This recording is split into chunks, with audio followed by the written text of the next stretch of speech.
നടനും തിരക്കഥാകൃത്തും സംവിധായകനുമായ ശ്രീനിവാസൻ അന്തരിച്ചു. തൃപ്പൂണിത്തുറ താലൂക്ക് ആശുപത്രിയിലായിരുന്നു അന്ത്യം.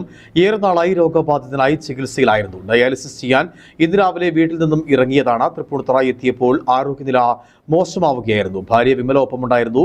കഥ പറയുമ്പോൾ ഉൾപ്പെടെ ഇദ്ദേഹത്തിന്റെ തിരക്കഥയിലും സംവിധാനത്തിലും അഭിനയത്തിലും ഇടുക്കി പശ്ചാത്തലമാക്കിയും നിരവധി സിനിമകൾ പുറത്തുവന്നിട്ടുണ്ട്. മലയാളികളെ ചിരിപ്പിക്കുകയും ചിന്തിപ്പിക്കുകയും ചെയ്ത പ്രതിഭയായിരുന്നു അദ്ദേഹം. 200-ലേറെ സിനിമകളിൽ അഭിനയിച്ചു.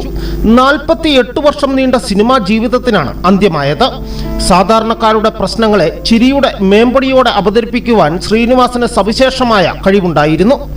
ഗാന്ധിനഗർ സെക്കൻഡ് സ്ട്രീറ്റും നാടോടിക്കാറ്റും TP ഗോപാലൻ MAയും സന്ദേശവും വടക്കുനോക്കി യന്ത്രവും തലയണമന്ത്രവും ഒന്നും മലയാളികൾക്ക് ഒരിക്കലും മറക്കാനാവില്ല.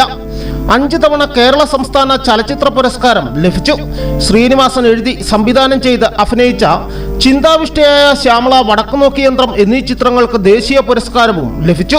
1956 ഏപ്രിൽ 4-ന് തലശ്ശേരിക്കടുത്തുള്ള പാട്യായിലായിരുന്നു ജനനം. മദ്രാസിലെ ഫിലിം ചേംബർ ഇൻസ്റ്റിറ്റ്യൂട്ടിൽ നിന്നും സിനിമ അഭിനയത്തിൽ ഡിപ്ലോമ നേടി.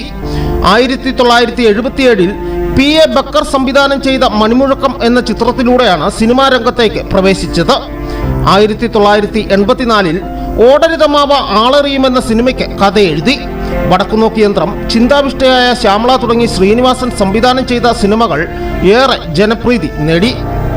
Sanmanassullavarkku Samadhanam, TP Balagopalan MA, Gandhinagar second street, Nadodikkattu, Thalayanamanthram, Golanthara Vartha, Chembakulam തച്ചൻ, വരവേൽപ്പ്, സന്ദേശം, ഉദയനാണ് താരം, മഴയത്തു മുമ്പേ, അഴകിയ രാവണൻ, ഒരു മറവത്തൂർ കനവ്, അയാൾ കഥ എഴുതുകയാണ്, കഥ പറയുമ്പോൾ തുടങ്ങിയ നിരവധി ഹിറ്റ് ചിത്രങ്ങൾക്ക് തിരക്കഥ എഴുതി.